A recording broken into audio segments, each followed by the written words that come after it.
Violet Evergarden. So, ayun. Nakasama siya dun sa listahan ko actually. Tapos, guys, My Love Story with Yamada. Yun. Maganda rin siya. Napanood mo yun? Yamada?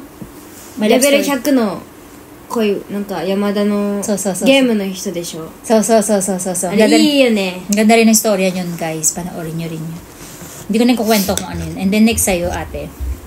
7位が配球バレーボールの話。Nanay ka? バレーボールの話。Mm-hmm. 配球はバレーって身長高くないとダメじゃん、でもこの男の子ちっちゃいんだよね、でもめっちゃ飛ぶの。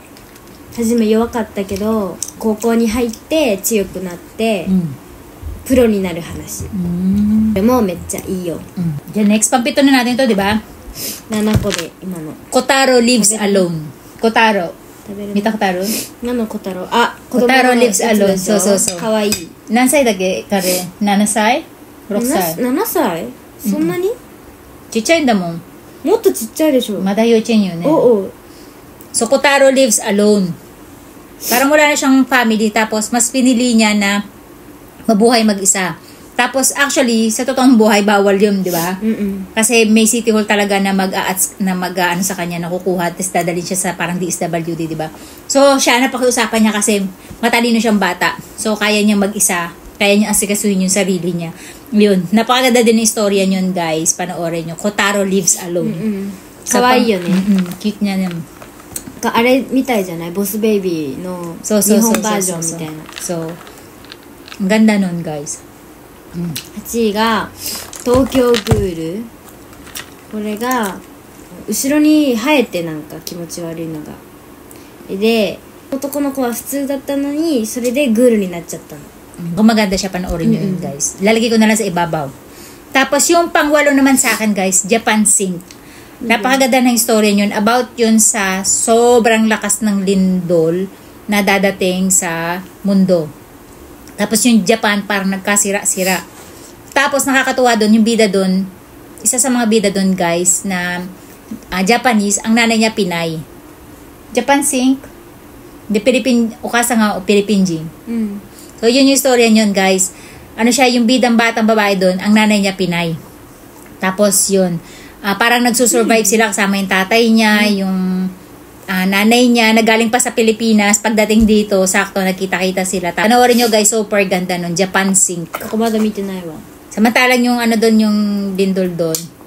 Tsaka yung magnitude, magnitude 面白い。0.8 じゃない ?8 じゃない？ magnitude 8. Yung magnitude 8 din, guys, panoorin nyo. Super ganda din nun. Siguro mga 本物みたい。 5 times ko yung pinanood, guys. Nakakaiyak yun. Promise. Lagi kayong iiyak doon sa mga story nun. Magnitude 8. 0.8 じゃない。 Tapos, yung Japan Sinks. Japan Sinks. Magkaiba yun, guys. Lulubog yung Japan. Ganon. Yun yung story niya. So, ano yung pang-siyam mo? Hunter x Hunter. Akoは。Hindi ko pa napapanood yan. これはめっちゃ前の、アニメなんだけど、これは島に住んでる男の子が出たいの、島から。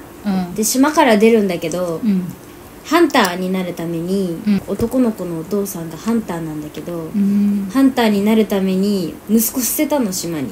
だから自分を捨てるくらいハンターって面白いのかなって思ってハンターになろうとしたの、この子は。でそこでもう一人の男の子とキルアってやつと出会ってたか話いいよ。Para dire-diretso ka na, parang gusto mo na tapusin yung story. Ako これ好きだよ、めっちゃ。何スター？本当は一番好き。 5 star? 5 star din daw sa kanya. So actually, lahat yung sinasabi namin 5 star. Di ba, no? Super ganda talaga. 一応順位つけただけ。 Tapos ako, yung pang-siyam ko naman is yung Sergeant Elise. Sergeant Elise. 見たことある？日本語じゃないとわかんない。説明して。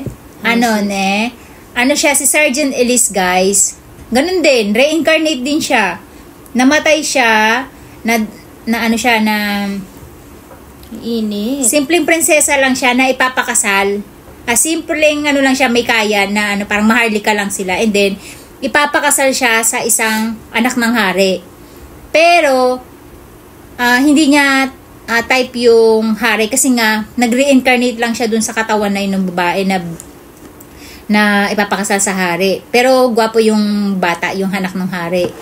Tapos parang ang gusto niya, mag-aral siya ng medical kasi gustong-gusto niya yung mga nag-opera kasi galing siya sa pagiging doktor dun sa future. Tapos nag-reincarnate lang siya dun sa parang past. Bumalik siya sa past. Ano yun? Tapos gusto niya nag-oopera ng mga sakit-sakit. Diba? Elise miたいな. So Elise, yun din guys, 5 star. Super ganda din nun. Tapos hanggang sa na-amaze sa kanya yung mga, syempre sinaunang tao yun guys, diba? Tapos marami siyang alam about sa medical. Tapos mga hari pa yung ginagamot niya guys. Super ganda. Panoorin niyo, top 5 star din siya. So ayun. Last natin guys, actually marami guys eh. Kaya lang hanggang 10 lang kasi hahaba yung kwento natin. あと300個ぐらいある。で、10位はドクターストーンってやつなんだけど、これはみんなが化石になっちゃうのね。なんか光に当たって世界中のみんな化石に石になっちゃう。でそのうちの主人公が、溶けるの、石が。主人公はなんかの薬で溶けるの。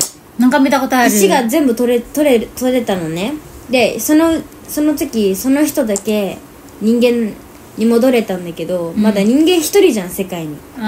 だからその人はめっちゃ頭がいいの。科学が大好き、サイエンスが大好きなのね。だからそれでみんなをどんどん石から救うんだけど、科学の話とか。Tapos, actually, ang dami. Kaya nahililito ako kung ano yung... Ito, yung isa pa, the reason why Realiana end up at the Duke Mansion. Ito naman, guys, ganun din. Nag-reincarnate din siya dun sa katawan ng Maharlika. Tapos, siya naman ipapakasal siya dun sa isang lalaki na akala nila ay super yaman din. Yung pala, nagpapanggap lang kasi balak din pala siyang pakasalan. Tapos, pagkapakasal sa kanya, tetigihin siya para makuha yung yaman ng pamilya niya. So, dahil nag-reincarnate siya, nabasa niya na sa future guys yung libro na yun na kung ano yung mangyayari dun kay Liliana. Alam niya na yung story. And then nag-reincarnate siya dun sa past sa katawan ni Realiana. Kaya alam niya na pag pinakasalan niya yung lalaki na yun, ay tetigihin siya and then kukunin kayamanan. So, inano niya yung kasunduan, parang kinontra niya yung kasunduan. Tapos, parang ang ginawa niya sa isang party, nakipagkilala siya sa isang parang hari-harian din, anak din ng hari yata o apo ng hari, na hindi nila alam na yun yung apo ng hari. Parang nilandi niya para pagbintangan siya nung fiancé, niya, nung jowa, ng boyfriend niya na nakikipaglandian siya para hiwalayan siya, pero hindi pa rin siya hiniwalayan. Haba naman, mama. Paano ka? Basta ganun yung istorya niya guys, para lang ma-avoid nyo yung kasal na yun kasi nga gusto niya maiwasan kaso may kontrata yun na hindi pwede niyang atrasan. Kaya kailangan, para maatrasan niya yun, makakuha siya ng lalaki na magkakagusto sa kanya. So yun yung istorya nun guys, panoorin nyo yun. Super ganda din, 5 star din sa akin yan. So ayun guys, napakadami naming ususume or yung isa-suggest sa inyo. Kaya lang, sobrang haba na. So ayun, next time na daw, mag-iipon pa kami kasi napakadami yan guys. So, ayan lang guys. At meron pa tayong kiwi. Kasi yung iba matigas, hilaw pa. Kaya hindi kinakain ni ate. Pero gusto ko siya. Supay. Bye-bye!